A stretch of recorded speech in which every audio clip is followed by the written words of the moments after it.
Hi friends, നമസ്കാരം. Krishna's story time എല്ലാവർക്കും സ്വാഗതം. വിഷ്ണു പുരാണം കഥ കേൾക്കാം. വിഷ്ണു പുരാണം കേൾക്കുന്ന എല്ലാവർക്കും ഹൃദയത്തിൽ നിന്നും നന്ദി അറിയിക്കുന്നു. എല്ലാവർക്കും ഭഗവാന്റെ അനുഗ്രഹാശിസുകൾ ഉണ്ടാകട്ടെ എന്ന് പ്രാർത്ഥിക്കുന്നു.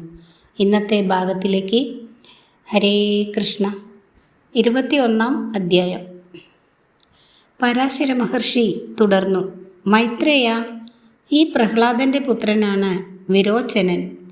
അയാളുടെ മകൻ ബലി, മഹാബലി എന്ന് പേരുകളിൽ അറിയപ്പെടുന്നു. ബലിക്കുണ്ടായിരുന്നത് 100 പുത്രന്മാരാണ്.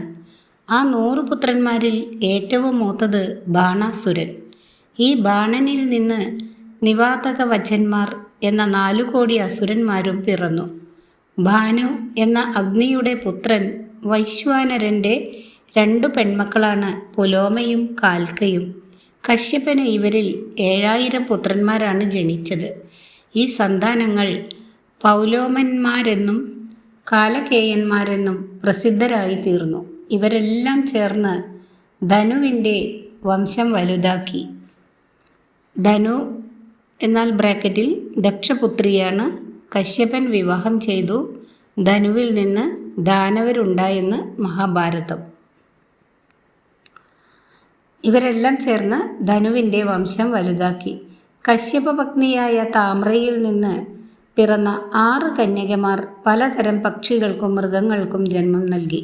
കശ്യപൻ്റെ മറ്റൊരു ഭാര്യ വിനതയ്ക്ക് 2 പുത്രന്മാരാണ് ജനിച്ചത്, ഗരുഡനും അരുണനും. ഗരുഡൻ സർപ്പഭക്ഷകനായി മാറി. വേറൊരു പത്നിയായ കദ്രുവിൽ നിന്ന് ആകാശചാരികളും അനേകം തലകളുമുള്ള സർപ്പങ്ങൾ ഉടലെടുത്തു. ആ സർപ്പങ്ങളിൽ വാസുകി, കാർക്കോടകൻ, മഹാപത്മൻ, മേഷൻ തുടങ്ങിയവർ വളരെ പ്രതാപികളുമാണ്. നീണ്ട താടിയും ഭയങ്കര രൂപവുമുള്ള ഇവർക്ക് ഇഷ്ടം പോലെ ഭൂമിയിലും ആകാശത്തും സഞ്ചരിക്കാൻ കഴിയും. യക്ഷന്മാരും ഗന്ധർവന്മാരും അപ്സരസ്സുകളുമെല്ലാം കശ്യപൻ്റെ മറ്റു പത്നിമാരിൽ നിന്ന് തന്നെ പിറന്നു. ഒരു കാര്യം ഓർമ്മിപ്പിക്കാൻ മറന്നു. ഞാൻ ഇവിടെ വർണ്ണിച്ചത് സ്വാരോചിഷ മന്വന്തരത്തിലെ സൃഷ്ടിയെ പറ്റിയാണ്. വിപശ്ചിത്തയായിരുന്നു ആ ഘട്ടത്തിൽ ദേവേന്ദ്രൻ. ചൈത്രൻ, കിംപുരുഷൻ തുടങ്ങിയവർ സ്വാരോചിഷ മനുവിൻ്റെ പുത്രന്മാരും. വൈവസ്വത മന്വന്തരത്തിൻ്റെ തുടക്കത്തിൽ ചാരുണമെന്ന ഒരു മഹായാഗം നടന്നു.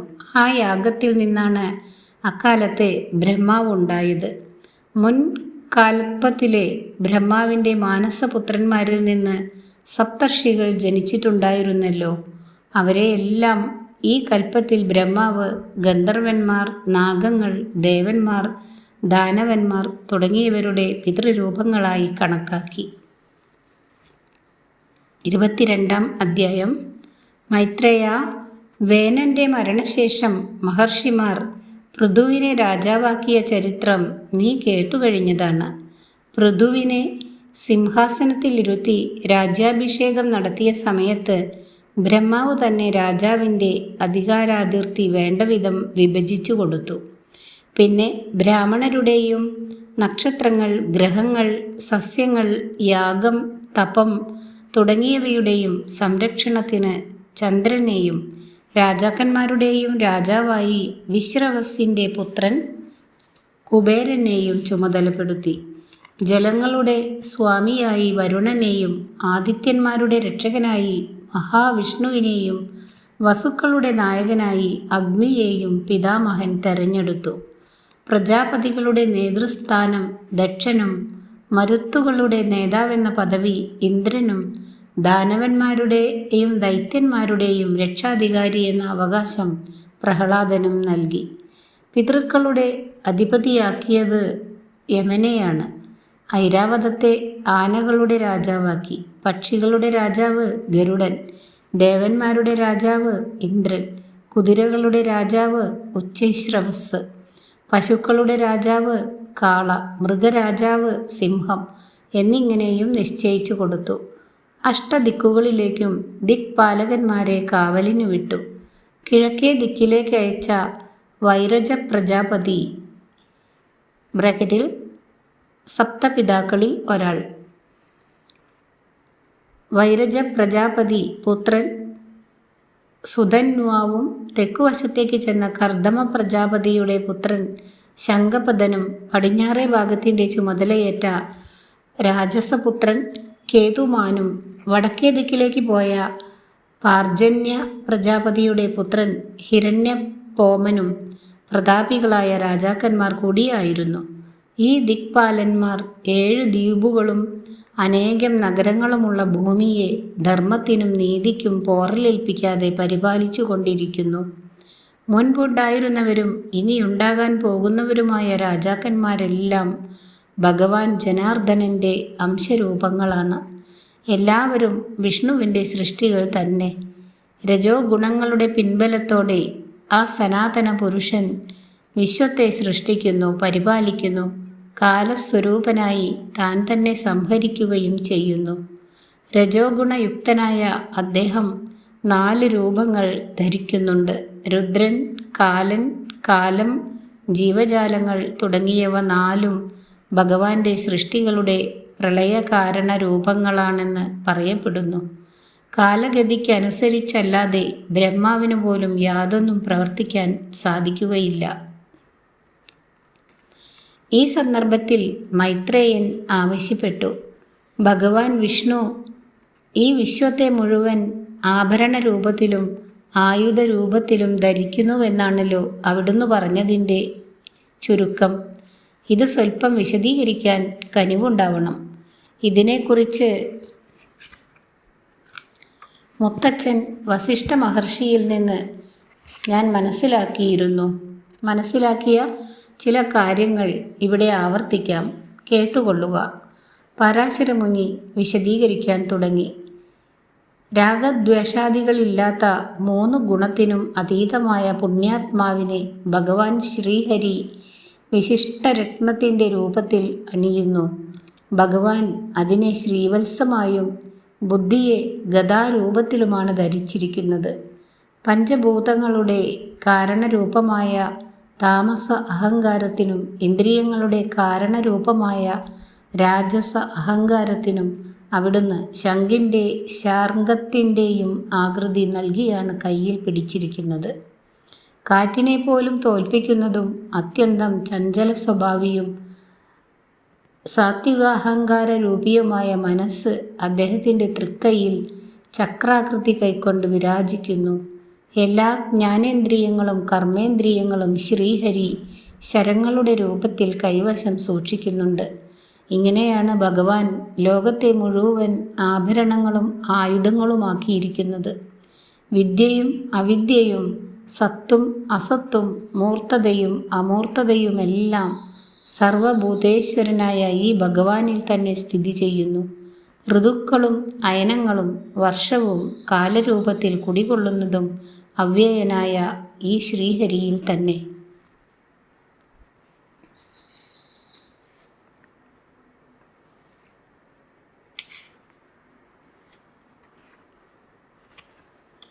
അടുത്തതായി 2ാം ഭാഗം, അതിലെ 1ാം അധ്യായം. ഗുരു അവിടുന്ന് സ്വയംഭുവമനുവിൻ്റെ ഒരു പുത്രൻ ഉത്താനപാദനെക്കുറിച്ചും അദ്ദേഹത്തിൻ്റെ മകൻ ധ്രുവനെക്കുറിച്ചും പറഞ്ഞു തന്നു. എന്നാൽ ആ മനുവിന് മറ്റൊരു മകൻ കൂടിയുണ്ടല്ലോ, പ്രിയവ്രതൻ. പ്രിയവ്രതൻ്റെ ചരിത്രം ഇതുവരെ അവിടുന്ന് വിസ്തരിക്കുകയുണ്ടായില്ല. അദ്ദേഹത്തിൻ്റെ കഥ കൂടി കേൾക്കണമെന്നുണ്ട്, മൈത്രേയൻ ഓർമ്മപ്പെടുത്തി. പരാശരൻ അപേക്ഷ നിരസിച്ചില്ല. ശിഷ്യൻ്റെ ജിജ്ഞാസ ശമിപ്പിക്കാൻ വേണ്ടി അദ്ദേഹം തുടർന്നു. പ്രിയവ്രതൻ കർദമ പ്രജാപതിയുടെ പുത്രി ബഹിർഷ്മതിയെയാണ് വിവാഹം ചെയ്തത്. ആ പത്നിയിൽ അദ്ദേഹത്തിന് സാമ്രാട്ട് എന്നും കുക്ഷി എന്നും പേരുള്ള 2 പെൺമക്കളും 10 പുത്രന്മാരും പിറന്നു. ആൺ സന്തതികളിൽ മേഘയും അഗ്നിബാഹുവും പുത്രനും യോഗികളായി തീർന്നു. മുജ്ജന്മജ്ഞാനമുണ്ടായിരുന്ന അവർ രാജഭോഗങ്ങൾ ഉപേക്ഷിച്ചു ധ്യാനത്തിലും തപസ്സിലും മുഴുകി. അവശേഷിച്ച 7 പുത്രന്മാർക്കും പ്രിയവ്രതൻ ഓരോ ദ്വീപുകൾ ഭരിക്കാൻ വിട്ടുകൊടുത്തു. അച്ഛനിൽ നിന്ന് അഗ്നീന്ദ്രനും ജംബുദ്വീപും, മേഘാതിഥിക്ക് പ്ലക്ഷദ്വീപും, വപുഷ്മാന് ശാൽമലദ്വീപും, ജ്യോതിഷ്മാന് കുശദ്വീപുമാണ് കിട്ടിയത്. ജംബുദ്വീപിലെ രാജാവ് അഗ്നീന്ദ്രനു ഭാര്യ തുല്യയിൽ 9 മക്കളുണ്ടായി. തൻ്റെ 9 പുത്രന്മാർക്കും വാനപ്രസ്ഥത്തിന് പുറപ്പെടുന്ന സമയത്ത് ജംബുദ്വീപിൻ്റെ ഓരോ ഭാഗം നൽകി. പങ്കുവെച്ചു കൊടുത്തപ്പോൾ ദ്വീപിൻ്റെ തെക്കേ വശത്തെ ഹിമവർഷം നാഭിക്കും കിംപുരുഷന് ഹേമകുടവർഷവും ഹരിവർഷന് നൈഷധവർഷവും കിട്ടി. വടക്കുഭാഗത്തെ ശ്വേതവർഷം ഹിരണ്യവാൻ്റെയും ശൃംഗവാൻ പർവ്വതത്തിന് വടക്ക് കിടക്കുന്ന ഭാഗം കുരുവിൻ്റെയും കയ്യിൽ വന്നു. ദ്വീപിൻ്റെ നടുവിലെ മേരുപർവ്വതത്തോടും കൂടിയ ഇലാവൃത്തവർഷം ഇലാവൃതനും നീലാചലത്തിനരികെ സ്ഥിതി ചെയ്യുന്ന ഭൂമി രമ്യനുമാണ് രാജാവ് നൽകിയിരുന്നത്. മേരുവിൻ്റെ കിഴക്കേ വശത്ത് ഭദ്രാശ്വനും ഗന്ധമാദന പ്രദേശത്തിന് കേതുമാനും ഉടമസ്ഥരായി തീർന്നു. ഭരിക്കാൻ ഭൂമി കിട്ടിയപ്പോൾ മുതൽ നാഭിയൊഴിച്ച് രാജാവിൻ്റെ 8 പുത്രന്മാരും മത്സരബുദ്ധിയോടെ സുഖങ്ങൾ അനുഭവിക്കാൻ തുടങ്ങി. യാതൊരു ക്ലേശവും കൂടാതെ ലഭിച്ച സുഖസൗകര്യങ്ങളാണ്. അവർ വൃദ്ധാവസ്ഥയെക്കുറിച്ചോ മരണത്തെക്കുറിച്ചോ ആഡംബര ജീവിതത്തിനിടയിൽ അശേഷം ചിന്തിക്കുകയുണ്ടായില്ല. എന്നാൽ ഹിമവർഷം ഭരിക്കാൻ കിട്ടിയ നാഭി അങ്ങനെ മതിമറന്ന് ജീവിച്ചില്ല. മഹാത്മാവായ നാഭിക്ക് മേരുദേവ എന്ന ഭാര്യയിൽ അക്കാലത്ത് പിറന്ന പുത്രനാണ് ഋഷഭൻ. ഋഷഭന് 100 പുത്രന്മാരാണ് ജനിച്ചത്. ഭരതൻ ആ പുത്രന്മാരിൽ ഏറ്റവും മൂത്തവനും. ധർമാനുസൃതം രാജ്യം ഭരിച്ച ഋഷഭദേവൻ അനേകം യാഗങ്ങൾ നടത്തി. വൃദ്ധാവസ്ഥയിലെത്തിയപ്പോൾ രാജ്യം ഭരതനെ ഏൽപ്പിച്ച് ഋഷഭൻ തപസ്സിന് പുലഹാശ്രമത്തിലേക്ക് ചെന്നു. അക്കാലം മുതൽ ഹിമവർഷമെന്ന ഭൂഭാഗം ഭാരതവർഷമെന്ന പേരിൽ അറിയപ്പെട്ടു തുടങ്ങി. യാഗങ്ങളും രാജ്യഭരണവും നടത്തിക്കൊണ്ട് കുറേ കാലം പിന്നിട്ടപ്പോൾ ഭരതന് വിരക്തി വന്നു. ഋഷഭനെ പോലെ തന്നെ ഭരതനും മകൻ സുമതിക്ക് സിംഹാസനം കൊടുത്തു. പിന്നെ സാലിഗ്രാമത്തിൽ പോയി തപസ് ചെയ്ത് പരലോകം പോകി. പിന്നീട് അദ്ദേഹം മറ്റൊരു പരിശുദ്ധ വംശത്തിൽ പുനർജനിക്കുകയും ചെയ്തു. ഭരതൻ്റെ പുനർജന്മ കഥ പിന്നീട് പറയാം. സുമതിക്ക് ഇന്ദ്രദ്യുമ്നൻ എന്ന പുത്രനും അയാൾക്ക് പരമേഷ്ടിയും പരമേഷ്ടിയിൽ നിന്നും പ്രതിഹാരിയും ജനിച്ചു. ഈ രാജാവിൻ്റെ സന്തതി പരമ്പരയിൽ നിന്ന് പിറന്ന ശതദ്വിജന് 100 മക്കളുണ്ടായിരുന്നു. മൂത്തപുത്രൻ വിശ്വരജ്യോതിയും. ഈ പുത്രന്മാർ മുഖേന പ്രജകൾ വർദ്ധിച്ചപ്പോൾ ഭാരതവർഷം പിന്നെയും 9 ഗണ്ണമായി വിഭജിക്കപ്പെട്ടു. അവരുടെ വംശക്കാർ 71 ചതുർയുഗം ഭാരതഭൂമിയെ അനുഭവിക്കുകയും ചെയ്തു.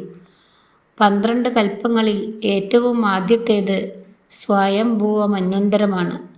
ആ മന്വന്തരത്തിൻ്റെ അധിപനായ സ്വയംഭൂവ മനുവിൻ്റെ വംശക്കാർ തന്നെയാണ് ലോകം മുഴുവനും അക്കാലത്ത് വ്യാപിച്ചിട്ടുണ്ടായിരുന്നതും.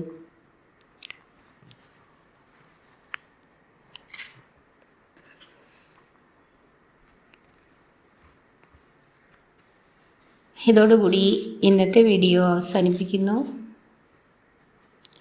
അടുത്ത ദിവസം അടുത്ത ഭാഗമായ 2-ാം അധ്യായം കേൾപ്പിക്കാം. 2-ാം ഭാഗത്തിലെ 2-ാം അധ്യായം കേൾപ്പിക്കാം.